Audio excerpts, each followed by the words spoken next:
Hallo und herzlich willkommen zu den digitalen Quick-Tipps. Mein Name ist Arno Burger und heute geht es um Seitentitel in OneNote, und zwar zum einen, was ihr machen könnt, wenn sie fehlen, wie hier in der schnellen Notiz, oder was ihr machen könnt, wenn sie euch zu viel sind und ihr sie ausblenden oder löschen wollt. Zunächst mal, wie ihr sie in einer normalen Seite ausblenden könnt. Dazu geht ihr auf Ansicht, Seite einrichten, Seitentitel ausblenden. Wenn ihr da draufklickt, dann heißt es, der aktuelle Seitentitel, das Datum und die Uhrzeit werden gelöscht. Das stimmt nicht ganz. Schaut euch mal hier das Datum und die Uhrzeit an. Wenn ich also jetzt sage Ja, dann verschwindet der Seitentitel. Und wenn ich den Seitentitel dann wieder einblende, dann ist tatsächlich der Titel, also der Text weg, das Zeichnen. Aber das Datum ist noch da. Insofern würde ich nicht sagen, dass das Datum gelöscht wird. Es wird nur ausgeblendet und der Seitentitel wird aber tatsächlich gelöscht.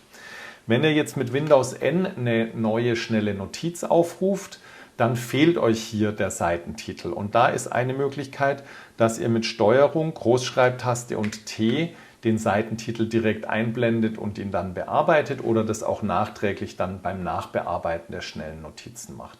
Es gibt leider keine Einstellungsmöglichkeit, mit der ihr schnelle Notizen immer mit einem Titel bekommt, außer mit einem kleinen Umweg oder Haken, nämlich wenn ihr über Datei Optionen Anzeige das Häkchen setzt, neue Fenster für schnelle Notizen an der Seite des Desktops andocken und dann Windows N drückt, dann haben die neuen schnellen Notizen eine Titelzeile, einen Seitentitel, aber es wird eben so angedockt. Das heißt, offene Fenster werden ein bisschen verkleinert, das wird hier an der rechten Seite angedockt und ihr könnt es dann dort auch wieder entsprechend schließen.